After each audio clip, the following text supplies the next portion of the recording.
picked the wrong week to quit sniffing glue.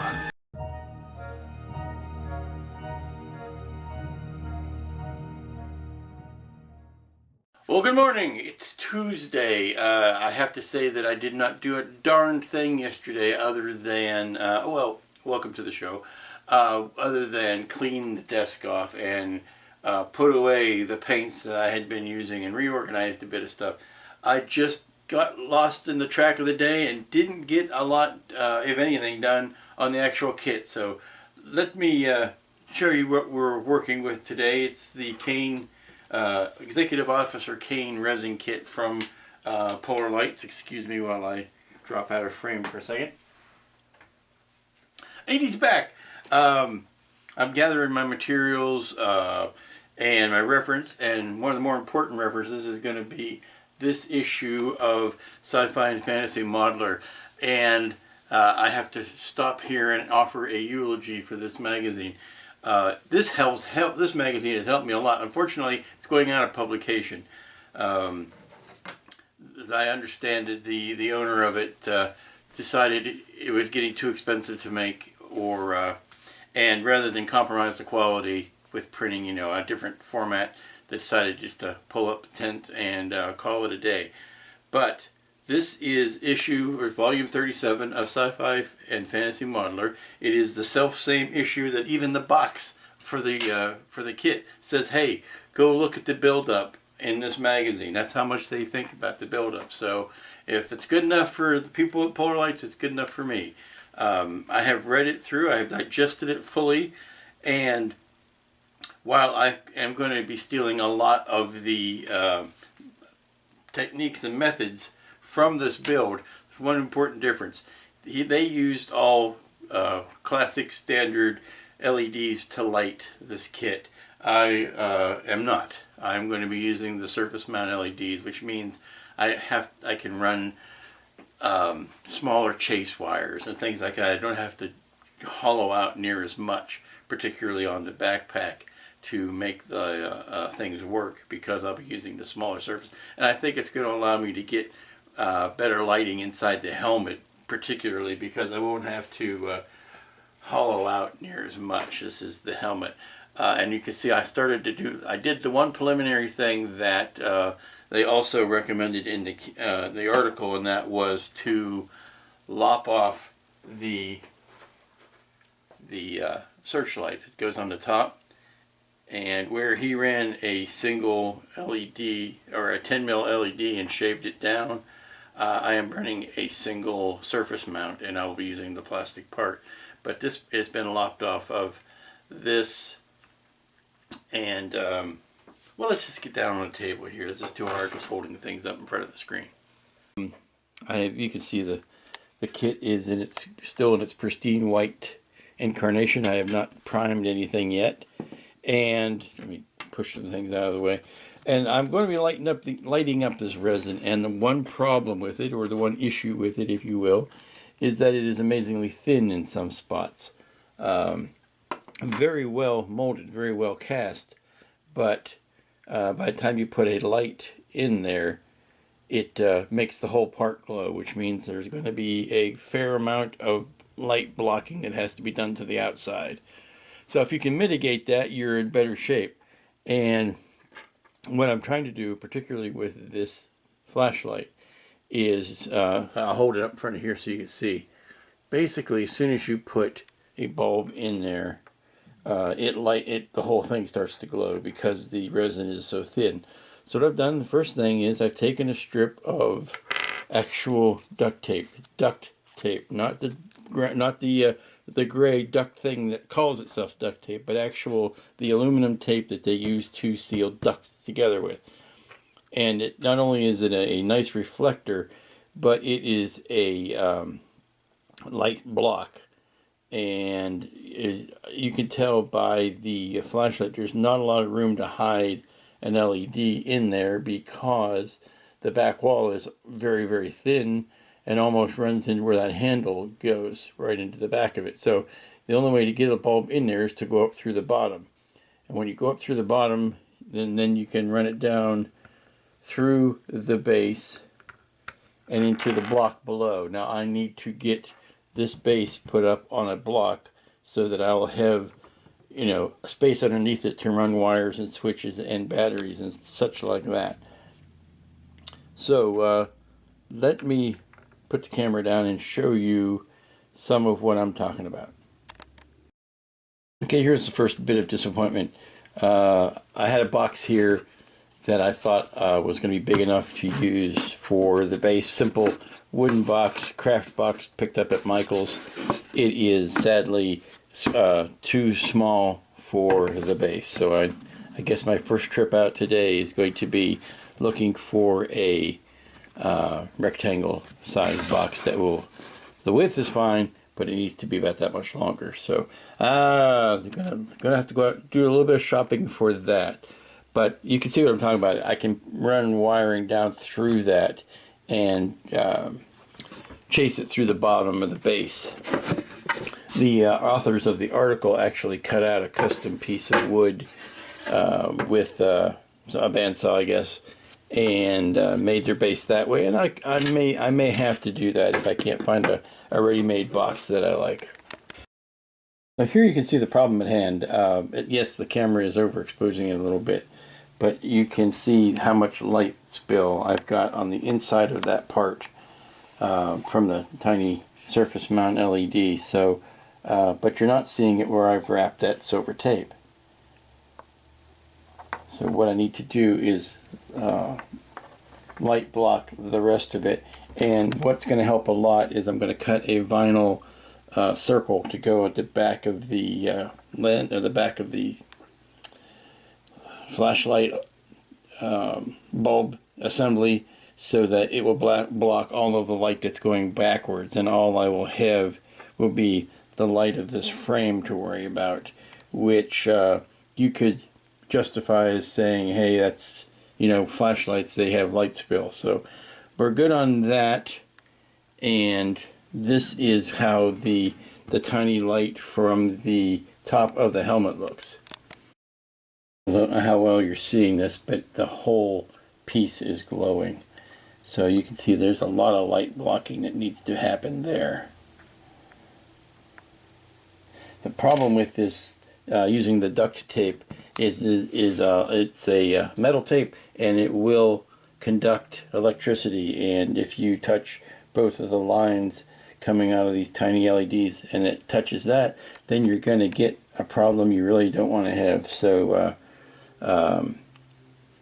keeping those apart and not using that tape as an insulator is important. Okay, continuing work on the flashlight, or the torch if you are British. I've discovered a wonderful thing, and that is this lens piece, or this hole, is the exact same size as a googly eye, and you know how much I love using googly eyes. But what I'm going to do is I cut off the backing off of a googly eye and stuck it in there, and what I'm doing is leaving that in there so that I can prime the rest of this, and then I can not have to worry about getting this part damaged or scratched up from using it too much. And I think the googly eye is actually going to fit better because it will allow me to do more stuff in behind there than the tight-fitting lens would allow me. So this piece is ready to be primed.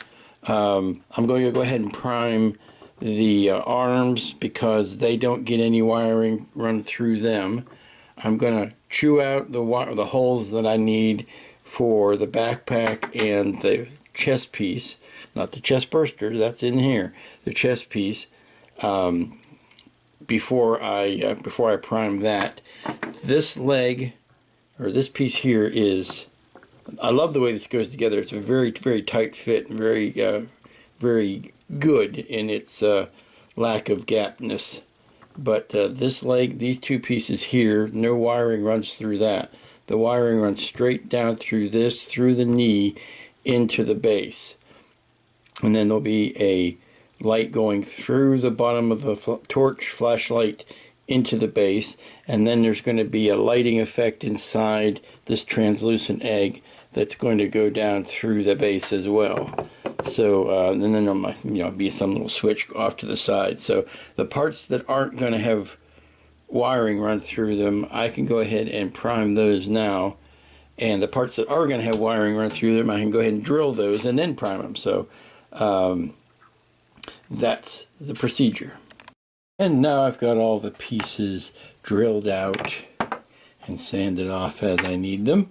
Got the holes drilled in for the wiring for the backpack, and the important ones is the one that goes all the way down through this for the helmet lights and joining the backpack. And right here is where a lot of the wiring is going to get joined together, and then down the leg and out the base. So now that all the destruction is done, I can start putting some primer on these parts and get them ready for paint.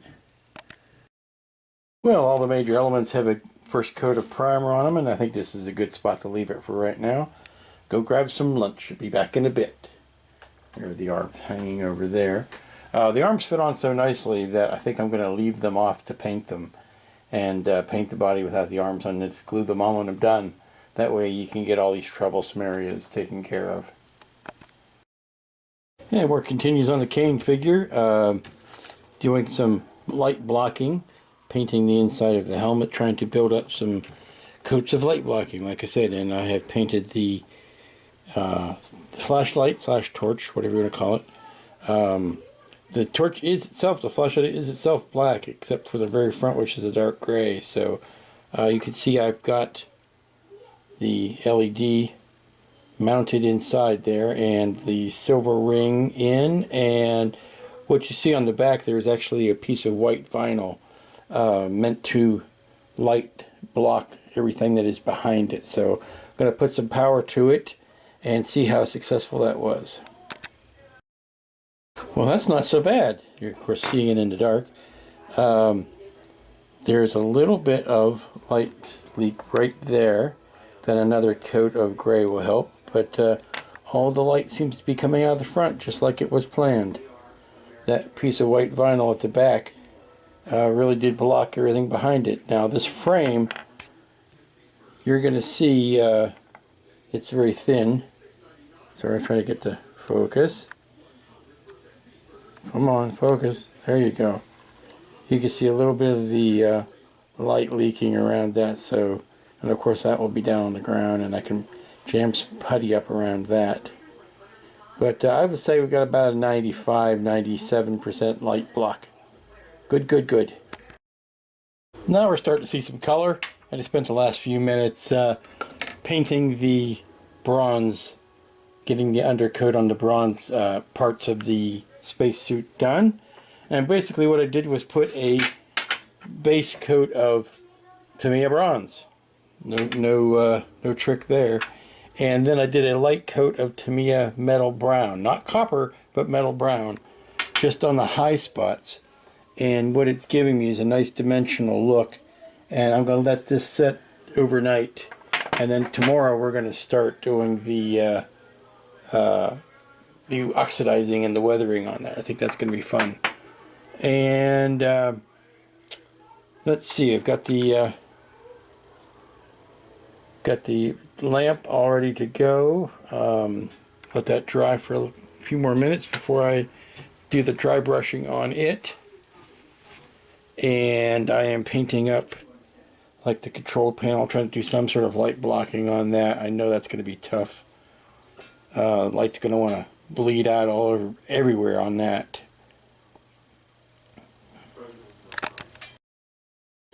Okay, you can see the light has been lit up, just hanging on by a wire there, but it gives me the effect I want. And it's just a one little flat bulb against it. Now, I'm debating right now whether or not I want to frost or sand the front of the dome there. I kind of like it without it, but I don't know how distracting that's going to be to see a bare LED bulb. So I'll have to ponder that for a while. You can see lighting is going along very well. I got the 3 lights in the back of the helmet. This, of course, the top one needs to have the colors painted on it. And I've got the 2 lights in the control panel inside the inside of the helmet. but I have to continue to do the light blocking there. If I put the power to it, I'll show you how ugly that is. Okay, you can see the ugliness of it. There's the, I'll have to turn the overhead off. You can see how much light blocking needs to be done, practically all of it, but that goes inside the front bottom of the, it goes right in there, in the helmet. And then the last thing to do is to pop the top spot back onto the top of the helmet. So let's do that now. Well, isn't that a thing of beauty and a joy forever? I got all the lights on the helmet. I have to put the dashboard on the inside, and then all the lights will be in that are going to be in. I've got the light on the flashlight. I've got a couple lights to do on the backpack yet, but the helmet is the big chunk, and that may be enough of a success for one night. Well, welcome back. It is Wednesday, and it's time to get back to work on Kane. And I've done a pre-flight check of all the lights this morning, and everything is still working, and I'm happy about that.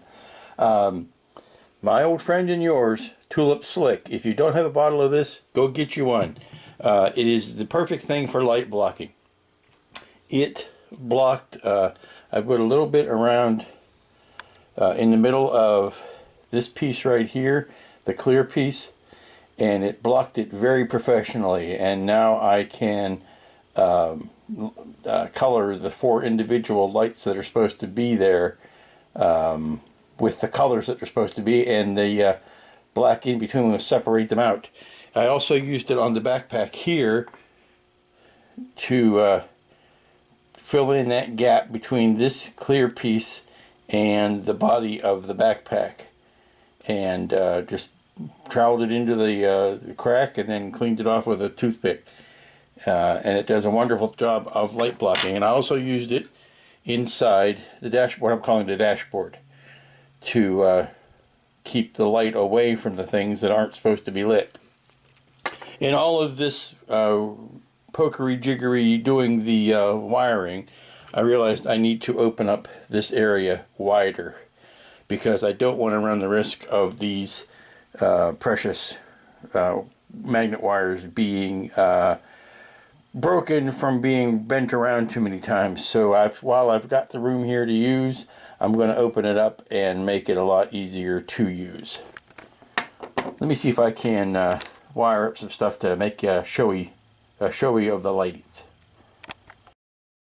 Okay, here you can see the backpack lit up. That big blue light is it's a honker, it's a biggin.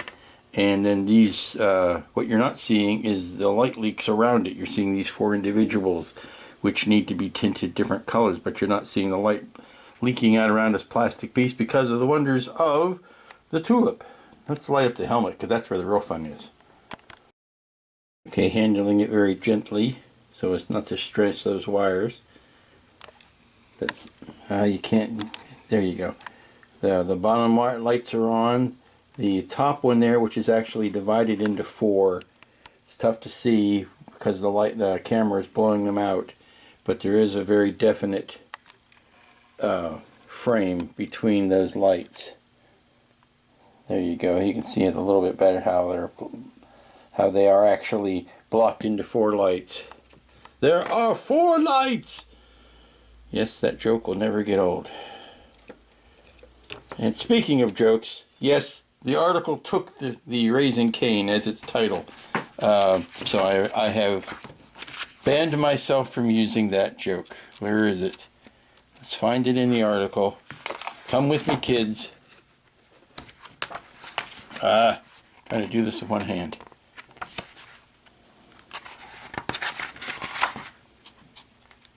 There. Raising Kane. Yes, that's the joke I'm not going to be using anymore, because they named their article that. So I'll have to find another Kane joke if I'm able. Yes, I'm stealing that. Let me light up the dashboard and I'll be right back. Okay, you can see the lights working on the dashboard. Now, yes, it's orange on one side and white on the other, and I am going to tint those some other colors so that you don't get just those two colors. But I'm trying to think, once I get the head in there and the bubble on, how much of that you're actually going to see. It's mostly going to be reflected light up on the face. So fun times, fun times. Okay, it's time to start painting on some suit here, and the suit is a very unattractive color. It is what Harrison Ford described in American Graffiti, a combination of puke green and piss yellow. So what I'm going to do is, I don't have that very unattractive color in my repertoire of Tamiya's, but I do have these two unattractive colors that when you mix them together, you get that unattractive color. So first thing to do is to start putting the base coat down. This suit has more colors than Joseph's Technicolor Dream Coat. So putting the base coat on is the first thing to do, and that is this color on everything that has this basic tufting to it, the tuck and roll. And here I thought the paint was coming out a little bit too yellow, but you compare it to the color reference, and I think my leg color is pretty close to their leg color. Now there are some darker browns and some lighter ivories or creams that need to be added to that. But I think, all things considered, my base colors are pretty darn close. So now I just need to paint in the base color for those catcher's pads, the big things that go over the knees and the back of the arms, the elbows and knees. And that's I'm going to mix up with a creamier version of the color that I've got here. Actually, I'll do probably with a brown and a cream to do that one. So let's get that one mixed up. Okay, now that I've got some base coloring on the bigger areas of the spacesuit, it's time for the fun, sexy stuff, which is to put in the iconic rusting or oxidation around the shoulder pads and on the helmet and on the backpack. And by the sheerest of coincidences, that's the same exact finish as I used on this Nautilus several months ago. So I've got the color laid out that I'm going to use, which is this Vallejo lightish blue, bluish green, and I just tease some out on a brush and slap it on a piece that I want to be colored and then quickly wipe it off, and you get that look, which is exactly what I'm hunting for. If I bury too much detail, I can always come back with a dry brush of the bronze color and put the highlights back in, but that is exactly the look I'm going for. So I'm going to take this very clean shoulder pad and do the same thing to it to show you how it turns out. And in just a very few seconds, we have instant aging. That is precisely the look I was going for. So now to carry that over the rest of the bronze / copper portions of the spacesuit. Well, that was every bit as much fun as I thought it was going to be. I just love how that turned out. Got that nice oxidation going on in there. Gives it all kinds of life and depth and breadth and all that kind of good stuff. And it'll be much more evident in the final build, I'm sure, because the lighting right here is not optimum. But and the nice thing about this technique is, even though 100 people can have this kit, they're never going to turn out exactly the same because of just the way people dry brush or put washes on or anything like that. You're never going to get the same exact results twice, and that's fun. So there's still some detail work to be painted in on this, but and I need to go ahead and do the black on the inside to cover up the epoxy sculpt now that it has had a chance to dry. So that's the next color. I'm going to pack it in for this evening. Got a lot of painting done today. Very happy with the bronze and the oxidation on that. On reflection, this is a little too green. I think I'm going to go out tomorrow and see if I can find an actual dark yellow that this is supposed to be, instead of relying on my mix color. And at the same time, I'm going to look for some appropriately slimy colors for this base. But yeah, it's colorful and stripy and all of that, and it looks very contrasty and stark now, but once I muddy it up a bit and put a wash over it, I think that's going to unify it a lot, blend it in together, and make it a lot more palatable, as it were. Let me see if I can light up this backpack here.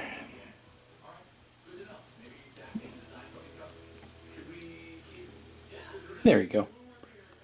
You got the light on the side and the four, the four circular lights there. So that's looking good. Got the helmet all wired up and down to a main trunk of lights. And that's going to do it for this evening, I think. Okay, I am back from the store and I have just put on a new coat of the lighter yellow. What I bought was dark yellow. It still was kind of dark, so I custom mixed that with some white and some yellow to just brighten it up. Just your plain old white and your plain old yellow into the dark yellow to brighten it up. And I have applied it over the parts. Now it means a lot of repainting because I didn't mask anything. I just sprayed it on lightly over the color that I had before, which A, gave it some more depth, and B, brightened it up some. So now I am ready to let that dry for a while and maybe go out and do some yard work. I think maybe before I do that, though, I'm going to put a base coat on the base. I put a just to start working in some colors there. Again, everything that you saw, you don't know what color it was because this certainly didn't look that bright a yellow on the movie. Everything was shot with this dark gray, blue, greenish blue filter on it, so it looked very much darker than the bright colors that it actually was. So I've relied on some off-the-set prop pictures of like the egg to get an idea of what color everything is, because you could fall into the trap of making everything green and gray and bluish and really lose the opportunity to put some good colors in there. So what I'm going to do is make this green and gray and bluish and then highlight it with some dry brushing techniques to bring out some of the other colors. But I'm going to start with a black green over the base. Okay, it's jarring, but it's a start. I wanted to put some base color on there, and want to make sure that the figure has enough contrast against it, which I think it will. Anything that you put that much yellow on is going to have contrast, but something like that is going to be very nice with that little spot of chicken breast flesh color there. And this is got actually a very light coat on it so that the translucentness of it still shows up. But when you put it down on the base, it picks up the colors around it. So we'll see how much more paint that actually is going to need on the bottom. Thinking of putting an amber sort of light inside of it. I'm going to first shine this flashlight on it and see how much light it actually needs. Let's do that now. Let's see, hook the wires up to it. Yeah, see, there's the light shining on it, but I think it needs an internal amber light in it and maybe a flicker of some sort. I don't know that I'm going to use the figure that comes inside it. I think that's, a nice bit of fiction, but I don't think it was ever there. And I think all the gooiness from this is going to be enough. But if I put something in there that just gives a little bit of motion, I think, or some small, slight indication of what's going on. But I think we're coming down to the final masked colors here when you put the helmet on and it starts to block out the big colors. Okay, I think I finally got a yellow that I'm happy with. Now it looks a little bit brighter here on camera. I took it outside and checked it, and I'm happier with it. It was not, the other one was still giving me that green cast to it, and I thought, well, he's going to end up with a really yellow spacesuit, and how cool is that going to be? Well, yellow spacesuits aren't that great, but then I remembered the fine tradition of Frank Poole in 2001, who had a bright yellow, almost looked like a banana spacesuit. Of course, he ended up meeting a similar fate. But now that this yellow, now of course remember I'm going to be putting a wash over top of this, and it's going to mute that yellow back down. But this is a better base to start from, I think, than the dark yellow Tamiya color, because again, like I said, it didn't have that green cast to it. So I'm going to let that dry, and then I'm going to go back in and paint in some of the detail that I got lost from the overpainting. Most notably the pads and the straps that got obliterated. In case you're wondering where I'm getting this yellow reference from, it is rare that you get something that is this clear and this good of a reference to go by, and this is from when the prop costume was sold. So they had to take pictures of it to put it in the catalog, and these were the pictures, and you can see in clear daylight, sunlight, room light, no fancy filters involved, what color everything was. And you can see that now that's the dirtiness I'm going to put on top of it. But going by this color here, can you see my little cursor? No, you can't. Going by that color there, that's my body base color.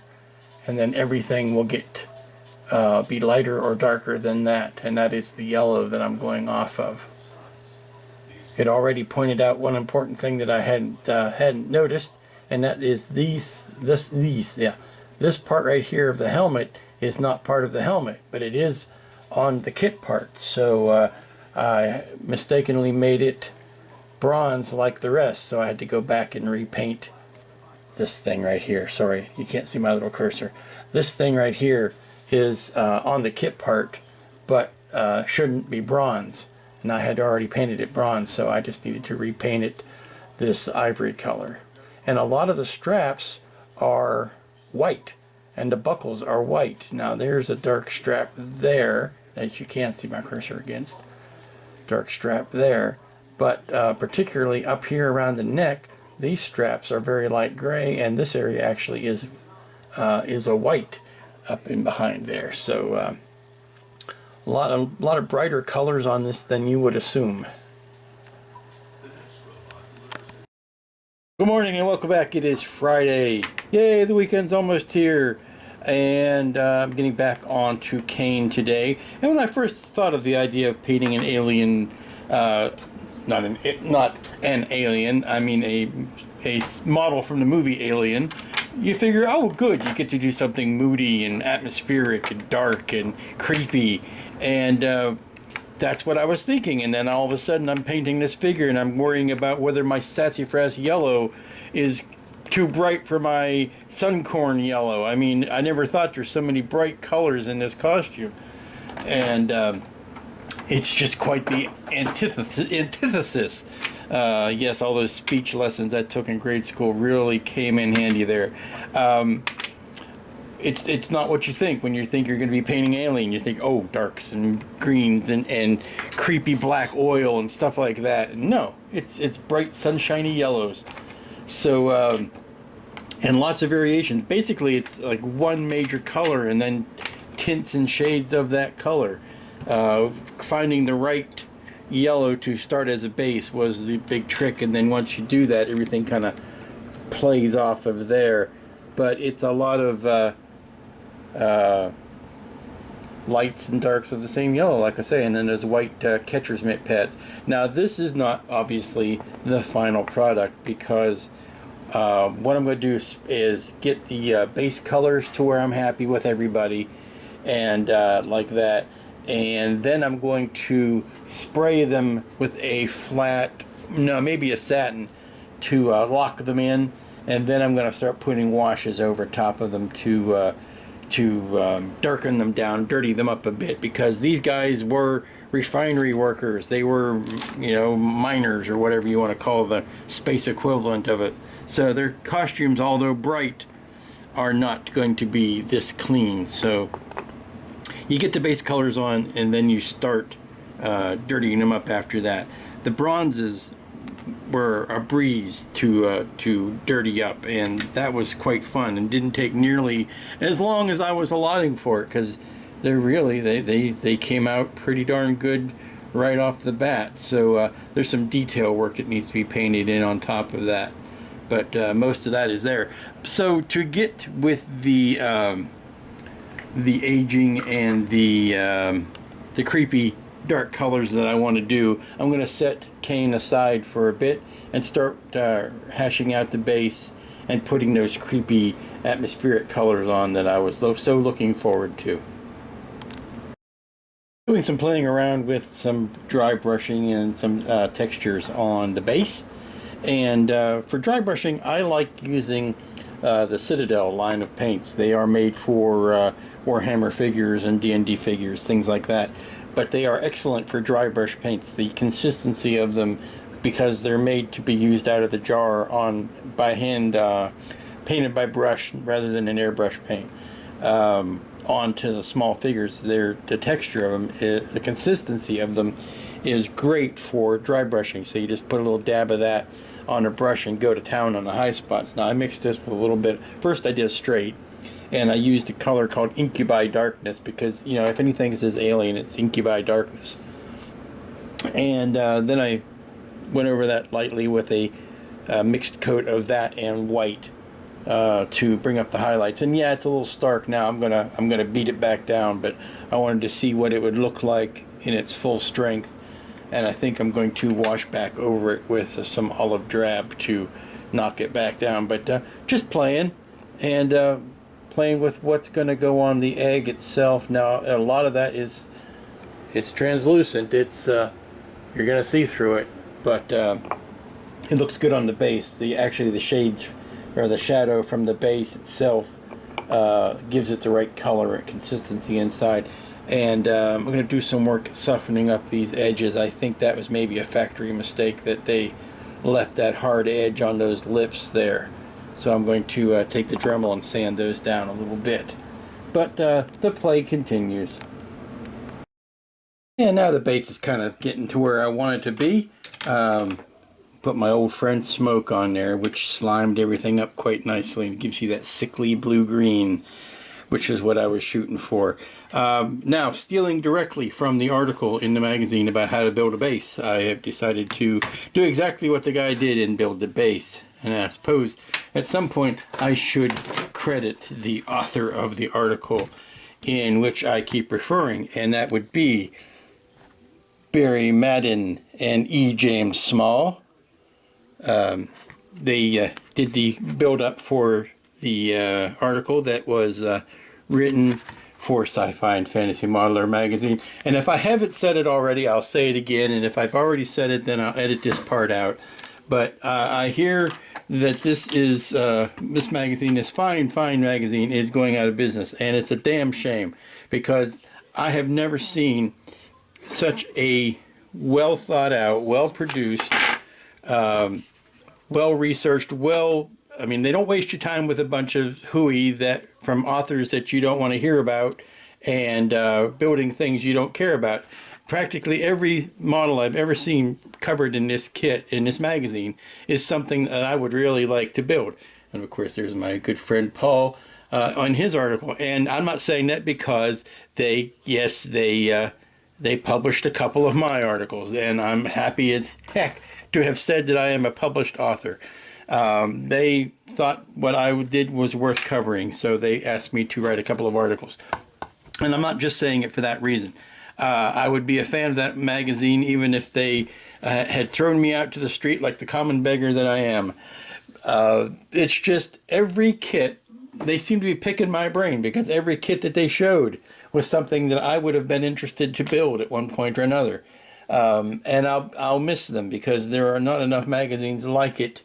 And that is Sci-Fi and Fantasy Modeler. Go buy the back issues. There's nothing in here you will not find useful.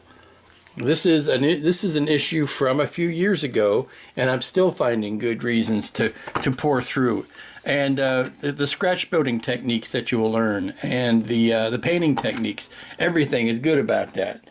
But getting back to, sorry for the diversion, getting back to this base, I have cut out the wood on my trusty bandsaw, and I am going to epoxy this base to it so that it will give me more of a chunk to hold on to while I am working. And I've got holes cut out for these are all the wiring that has to come down through the bottom, and a little hole here that I put a plastic plate for a switch. And then I need to decide how to best do I put Velcro on the base of this so that I can attach the battery, or open it up to replace the battery or not. I haven't decided that yet, but I know I need to get these two pieces together so that I can sand this edge and make it more consistent with the top. And to do that, I'm going to whip out some 5-minute epoxy because I'm sticking resin to wood, and these dissimilar products need to have a better bind than using just regular old glue. So out comes the epoxy. And I've got the base bonded down to a piece of wood. The epoxy has set up, and I've taken the Dremel and evened out the edges by sanding everything down till it matched right around there. And now I'll do the same thing again with the plate that's going to go on the bottom. I'll just not epoxy them, but I'll clamp them together and then sand them till they mate. But this gives me now a pocket for batteries and for the switch and all that kind of stuff. So the base is coming along, and I've started working on the inside of the goober there. Ooh, yes. And it's looking appropriately veiny and just, oh, disgusting.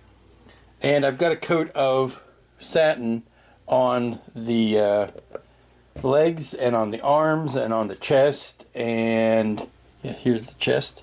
I'm not putting any satin finish on the helmet or the backpack because that's the finish that I want them to have. But I discovered something neat, and that is this little, well, I didn't discover the tea light. Tea light was made many years ago. But if I stick this little tea light and I stick the egg over top of it, it gives me that little bit of light and motion that was prevalent in the movie. I think I like it. Just a simple solution, just a little tea light, gives me a little bit of the flicker of movement with the right amount of glow. We'll turn this light off, and I like it. I think that's what I'm gonna do. Between that and the light shining on it, I think that's gonna be very sufficient. And here's where we're going to leave it for the week, I think. A good place to stop. I've got a base coat of the, I got a clear coat, satin coat on that so that I can start weathering on top of it next week and finish up on the egg. But actually I got a lot further this week than I thought I was going to. This went very well. Just, once you get used to working with all the yellows, it went pretty darn good. The helmet and all of the bronze came out very well, I thought. Better than I had a right to expect, and was very happy with those results. Didn't have to do that 5 times, so that cut into my redo time. But yeah, I think it's coming together well. I'll finish up this base and put a switch on it and things like that, and I can do that all. Pretty sure I can get all that done in the next week, so this could be a quickie 2-week project. I'm still scouting for a replacement head so that I don't have to use this, but I am prepared to use it if I need to. We'll see if one materializes. And I've got the arms hanging over here drying, but yeah, time to lay Kane to rest for the week. And that's going to wrap up week 1 of the Officer Kane project. I don't think this is going to take more than another week to finish. Got all the yellow on here. Like I said, I'm still amazed that I was putting that much yellow on this figure. But we'll be down to the washes next week, and then the final finish, and it'll be ready. And then we'll be wiring in the base. The wiring I was expecting it to take a lot longer than it did. But maybe using those SM LEDs, the surface mount LEDs, maybe getting enough practice with them that I have figured out how they work and what the best way to work with them. And so they went pretty darn quickly, and I'm happy for that. I'm happy with the colors of the egg. Now there's your chicken breast in there. I keep calling it because it looked like chicken meat when you looked in it. I'm going to work on that some more, make it appropriately icky. Work on the base some more, but it's actually going pretty well. And I guess this is the side effect of only having one project at a time, is that when you're spending all the time on it, it goes pretty quickly. So until next week, when we should be wrapping this up, be good to each other, and have some fun out there, and we'll see you here next week.